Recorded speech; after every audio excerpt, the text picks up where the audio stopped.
Bueno, continuando con las clases sobre psicología social, dentro de la unidad curricular obligatoria Teorías Psicológicas, hoy vamos a trabajar específicamente los conceptos de salud y enfermedad, desde, evidentemente, la teoría de Pichon-Rivière.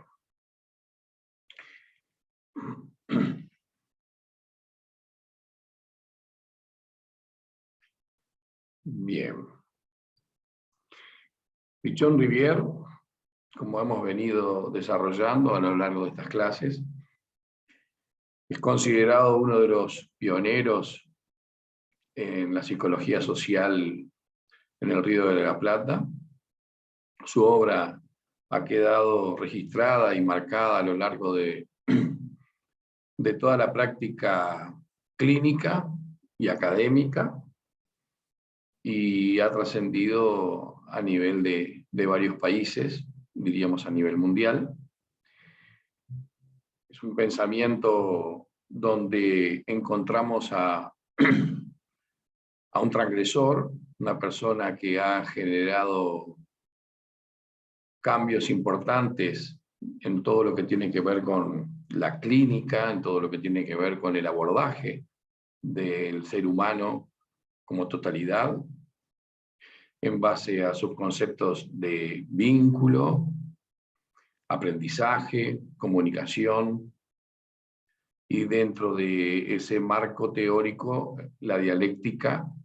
como sintetizadora de todo el acontecer psíquico de los seres humanos. Una persona que ha llegado a generar una revolución, diríamos, a nivel de la psicología y de la psiquiatría en su momento. Estamos hablando de que comienza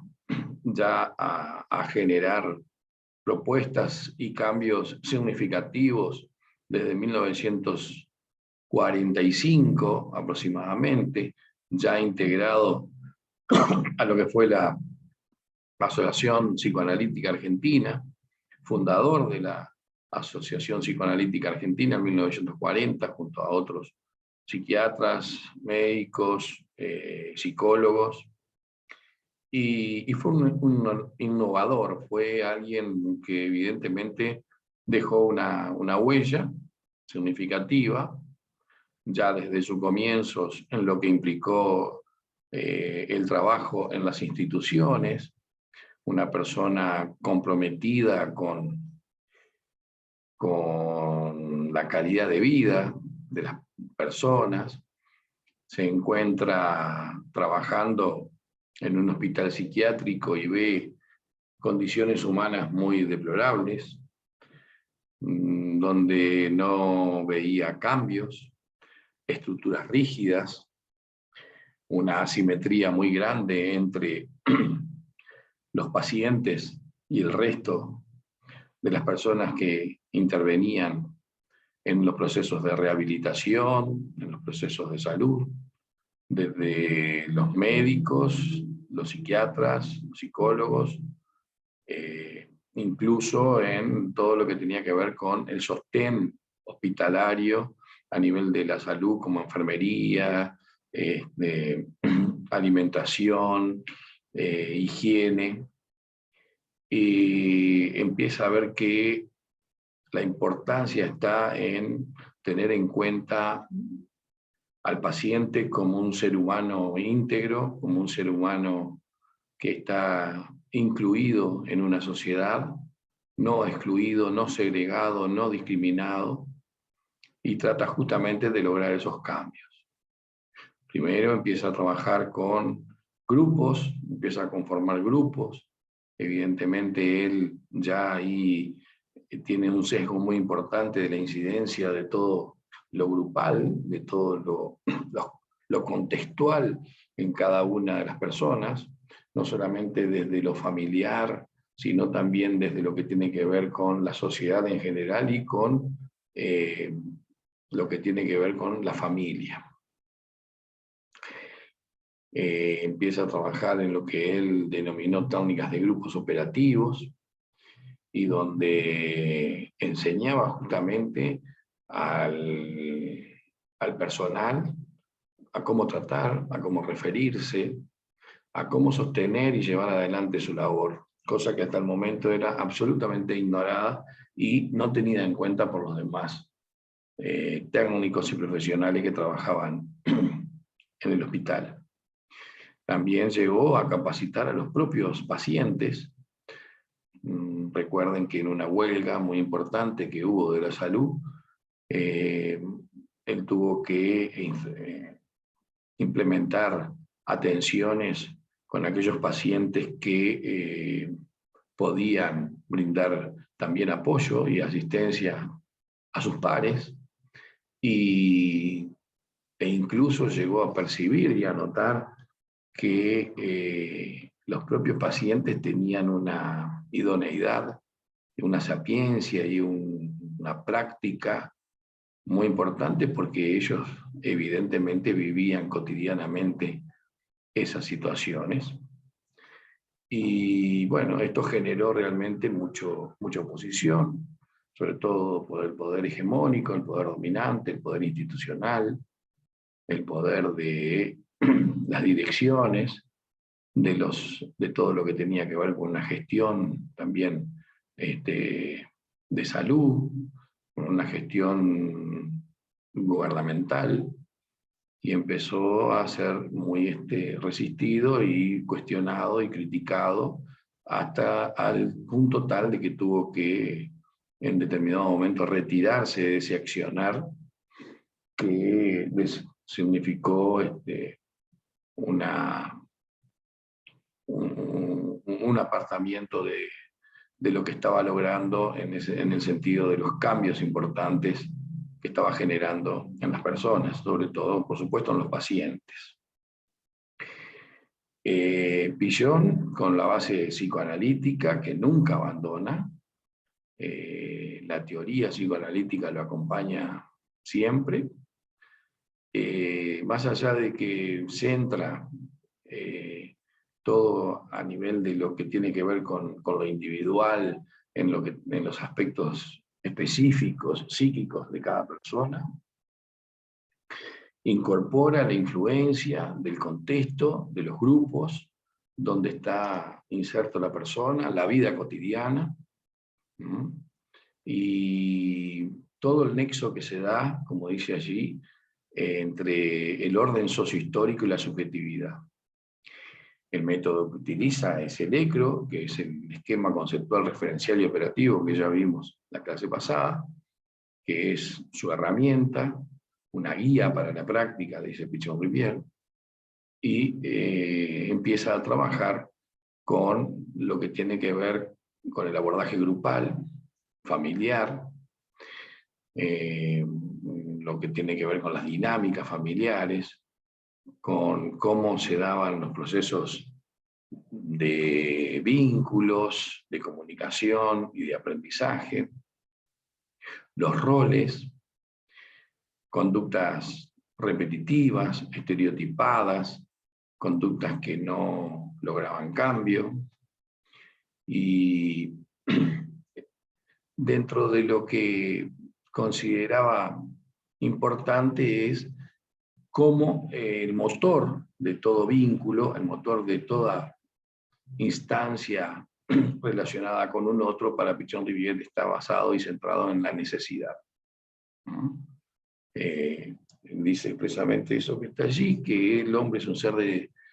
necesidades que solo se satisfacen en relaciones que lo determinan, y lo ve en una práctica, en una actividad transformadora, en una relación dialéctica con el mundo, con el exterior, mutuamente modificante, y siempre basado en la necesidad. El abordaje empieza a generar determinado tipo de estrategias en el sentido psicoterapéutico, incluyendo a todo el grupo familiar. Podemos decir en este sentido que es uno de los pioneros también del abordaje familiar, de lo que eran las intervenciones familiares o las terapias familiares, que hoy en día son también algo cotidiano, algo que está presente en nuestra práctica clínica, no solamente la práctica individual, sino también la práctica de intervención en las familias, a los grupos y a las instituciones. El vínculo, esta estructura compleja entre un sujeto y un objeto, una mutua interrelación, donde se dan los procesos de comunicación y aprendizaje, donde es bicorporal pero tripersonal, como decíamos, porque el tercero que entra en juego es la fantasía inconsciente proyectada en el otro, tanto hacia un lado, desde el sujeto hacia el objeto, y desde el objeto al sujeto. Es una relación dinámica, mutuamente modificante, dice Pichon, y las conductas son altamente significativas. Y está entrando específicamente en los conceptos planteados por él sobre salud y enfermedad, surge de su práctica clínica, de su práctica hospitalaria, esto de la condición en la cual vivían las personas que estaban internadas, que no eran tratadas de manera correcta, de manera importante, que pudieran generar un cambio en ese proceso que estaban viviendo. Fue un revolucionario, como decíamos, en ese sentido, porque traspasa digamos, el abordaje individual y específico de la persona internada, para develar justamente los misterios que estaban presentes en las diferentes patologías. Plantea que la enfermedad mental se origina en la incapacidad de separar el sufrimiento y hará a la depresión la piedra angular de su concepción psicopatológica. Recuerden que las ansiedades básicas que están en juego, nos plantea Pichon, son el miedo a la pérdida y el miedo al ataque, ¿no? Y frente a eso aparecen medidas defensivas, mecanismos de defensa, que van a generar oposición, resistencia, miedo al cambio, resistencia al cambio, miedo al ataque ante una nueva situación, frente a aquello que de alguna manera ya ha sido controlado, resistencia que viene de alguna manera frente a todo lo que tiene que ver a lo que se puede perder. Y la ansiedad básica depende del monto de ansiedad que se tenga, que genere mayor o menor traumatismo, o mayor o menor conflicto, para que sea o más tolerable o menos tolerable. Y cuando él plantea este concepto que va de la mano de un concepto de enfermedad única, y tiene que ver con lo depresivo, él considera de que la depresión es el puntapié que inicia la enfermedad. La no resolución de una pérdida, de una frustración, la privación de algo, y que llega a generar situaciones realmente de desequilibrio, de descontrol. Inclusive llega a plantear diferentes tipos de depresión, como dentro del sujeto, que hay características de la situación depresiva. La protodepresión sería la primera depresión, la que sufre el bebé cuando abandona la panza materna, la posición depresiva del desarrollo, o depresión del desarrollo por la situación de duelo o pérdida, por ejemplo el destete, la ambivalencia que se da y la culpa que se intenta elaborar a través de mecanismos regresivos, y una depresión de comienzo desencadenante, dice él, que es en el comienzo de toda enfermedad mental, y que emerge ante una situación de frustración o de pérdida. Y recordemos en este sentido que Villon se consideraba que él padecía de tristeza, que podemos asimilarla a la depresión, y toda su vida intentó encontrar una explicación, encontrar una respuesta a su propio dolor, y él sintetiza eso diciendo de que estuvo toda la vida tratando de buscar, de entender su tristeza, la cual pudo llegar a entenderla, pero nunca superarla. Y de ahí que plantea su teoría única de la enfermedad.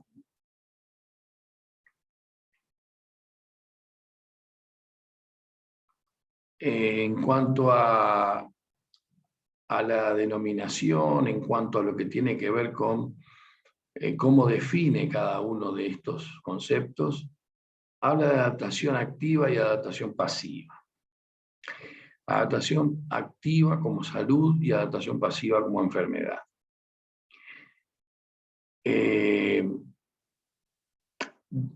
Hoy día, Villon tal vez no nos estaría hablando de adaptación directamente. Evidentemente que puede llegar a significarnos un término muy pasivo, muy quieto, muy poco dinámico, pero él lo toma como conducta, más que como adaptarse, o como adaptación activa, donde es inseparable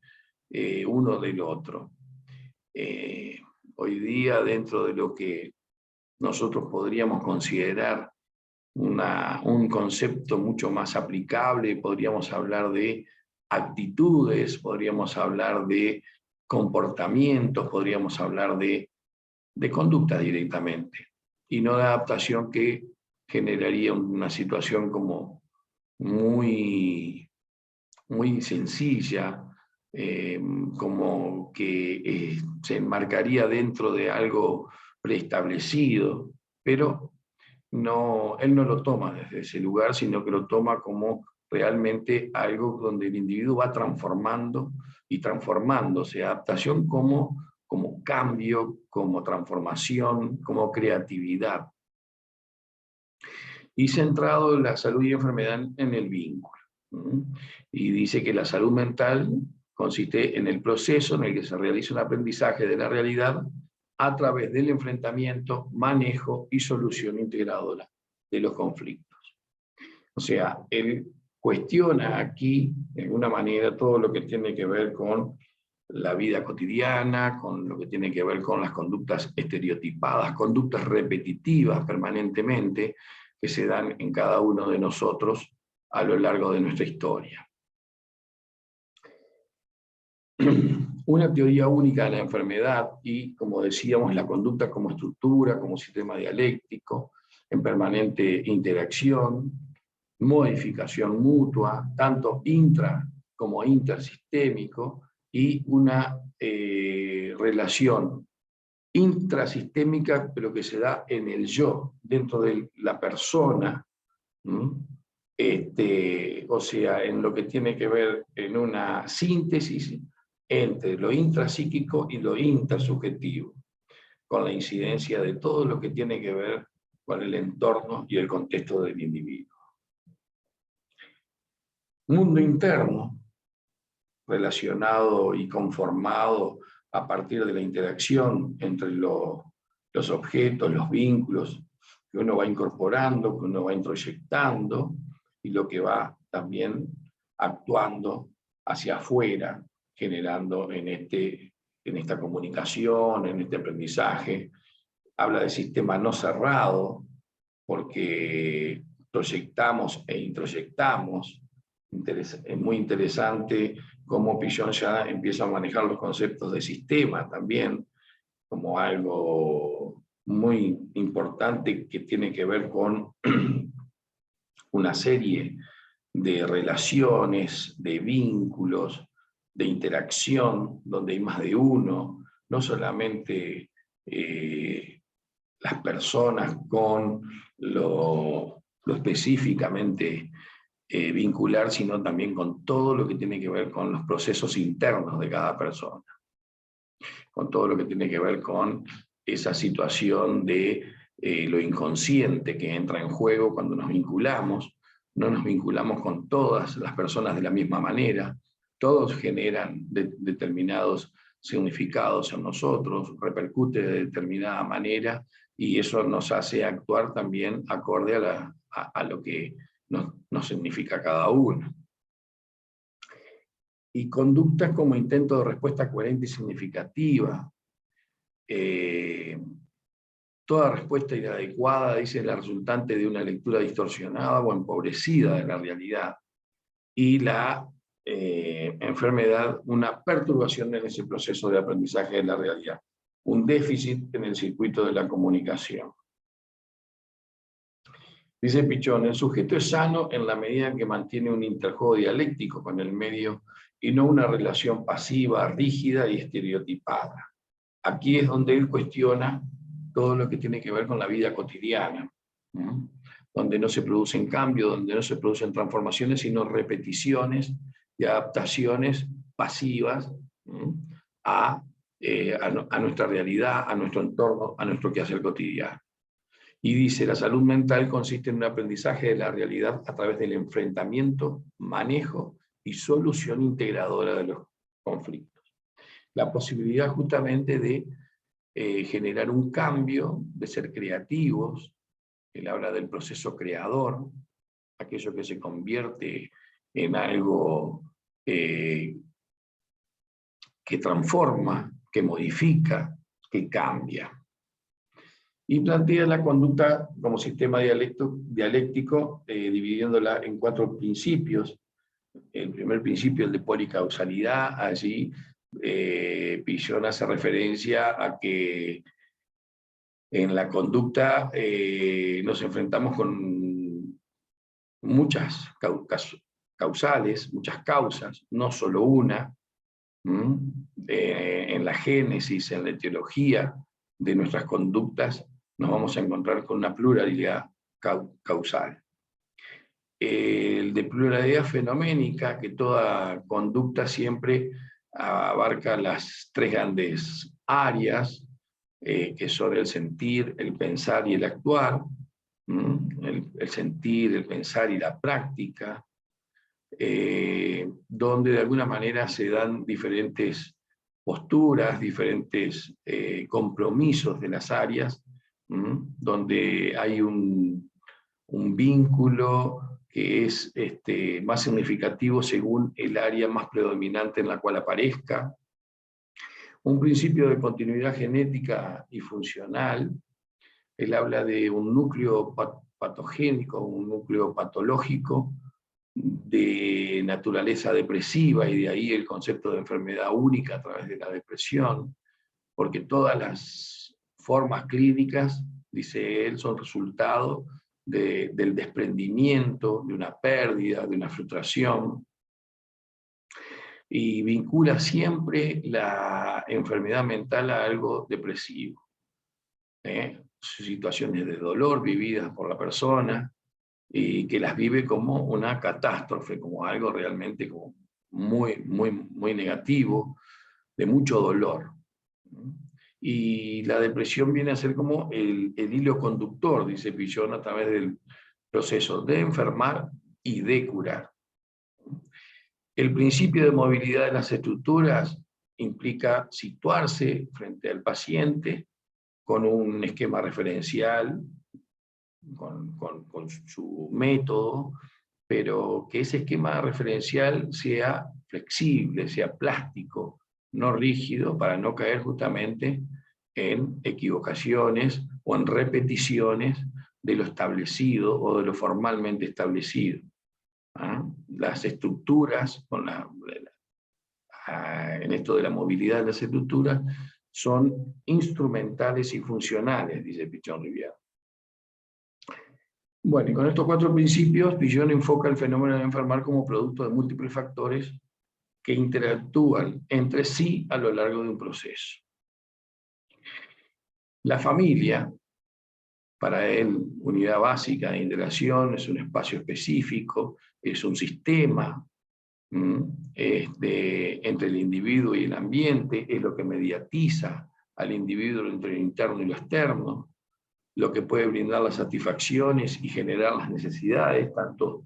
individuales como sociales o grupales. La enfermedad dice que se da entre el sujeto y la realidad, ¿no? Afecta a la totalidad también del grupo familiar y el enfermo viene a ser el portavoz. Aquí él habla de la teoría de las 3D,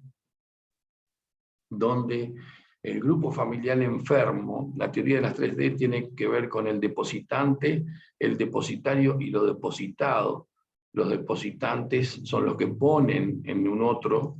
sus cosas, sus fantasías, sus miedos, sus conflictos. El depositario es quien lo recibe, quien se hace cargo, y lo depositado, lo que estábamos diciendo de los conflictos, de los miedos, de los temores, de las ansiedades. Y en este juego familiar, en esta dinámica familiar, circula toda la comunicación, todos los procesos. Pillon dice que quien enferma en el grupo familiar es la persona más fuerte psíquicamente, paradojalmente. Resulta paradojal porque justamente el más fuerte es el que enferma, sí, porque el más fuerte, dice él, es el que puede hacerse cargo de todo lo negativo, de todo lo malo del resto. Lo que hay que tratar es de que se logre nuevamente el equilibrio familiar y que todo esto, todos estos miedos, estas ansiedades, estas inseguridades, circulen entre los diferentes integrantes del grupo familiar, que los roles sean dados de forma tal que no haya sobre determinaciones, que no genere sobrecargas, y se tiene que generar un proceso de corrección, de aprendizaje de la realidad y de la reparación de esa red familiar, de la red de comunicación que está en juego en el ámbito familiar. Todo esto en un interjuego dialéctico, modificarse y generar procesos de salud. Dice ahí que no se ha podido absorber una modificación impuesta y por lo tanto se pierde el equilibrio, se paraliza y se instaura una situación de inseguridad básica. Bueno, como verán, podríamos ir cerrando con este tema. Los conceptos importantes a tener en cuenta son estos procesos de adaptación activa y adaptación pasiva, tanto como salud como enfermedad, situaciones de enfrentamiento de la cotidianeidad, de generar espacios comunicacionales adecuados, que la comunicación circule de manera adecuada, equilibrada, y que no se posicione en uno de los integrantes exclusivamente y genere una situación de chivo emisario de todo lo enfermo del grupo. Importante tener en cuenta que si bien Pillon habla de la intervención grupal, de la intervención familiar, todos estos procesos también desde la individualidad están presentes. El paciente individual también considera que es un paciente que trae todo lo que tiene que ver con el grupo familiar, con todo lo que tiene interiorizado. Allí es cuando él empieza a ver justamente la incidencia de los otros en lo individual, porque recuerden que cuando los pacientes en el hospital estaban en un nivel de equilibrio bastante óptimo, volvían a sus familias y se generaba enseguida un desequilibrio muy importante, porque nuevamente se volvían depositarios de todas las fantasías y de todos los miedos que circulaban a nivel familiar. Podemos decir, sintetizando, que Pillon fue un innovador, donde no solamente nos plantea un cuestionamiento a lo establecido, un cuestionamiento a la práctica clínica, psicológica, excesivamente individualista, excesivamente intrapsíquica,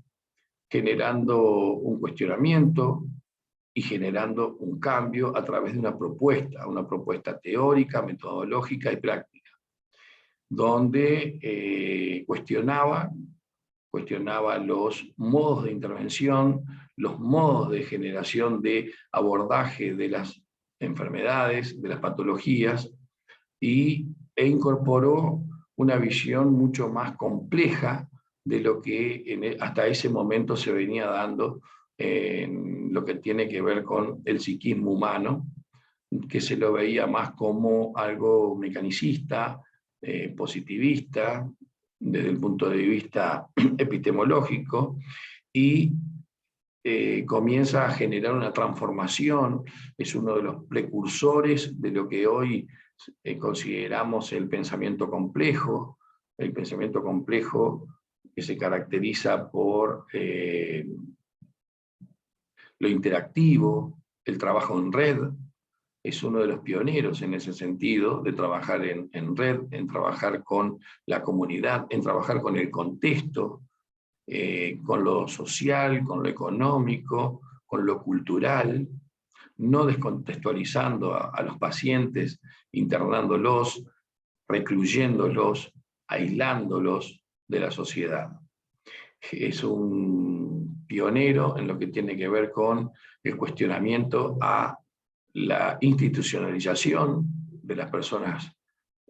sobre todo de los pacientes psiquiátricos, las pacientes con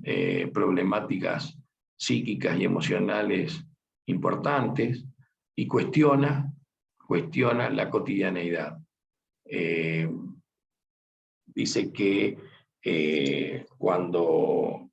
nosotros reproducimos sistemáticamente nuestro acontecer cotidiano, nuestro acontecer diario, nuestra forma de vincularnos con el mundo, donde no generamos cambios, donde no generamos críticas, donde no generamos de alguna manera interrogantes, donde no generamos incertidumbre, estamos en una adaptación pasiva, repetitiva, estereotipada, dice él. Si bien no es puede no considerarse una patología extrema, una patología profunda, grave, el hecho de no generar digamos, un cambio, una modificación hacia afuera y hacia adentro de uno mismo, para él ya eso no es sano. El sujeto es sano en la medida que aprehende la realidad, la toma, se enfrenta y la transforma. No se queda en esa cosa de cotidianeidad repetitiva. Por lo tanto, es un concepto bastante innovador, el de salud y enfermedad que nos plantea Pillon, que hoy día está muy vigente y que evidentemente se relaciona a un proceso mucho más dinámico, dialéctico, mucho más abarcativo que la individualidad y que lo intrasubjetivo, generándose un engranaje muy importante entre el mundo interno y el mundo externo de cada uno de nosotros. Bueno, Muchas gracias, que tengan una muy buena jornada y que esta clase les haya generado interrogantes, inquietudes y ganas de seguir investigando y profundizando sobre el tema.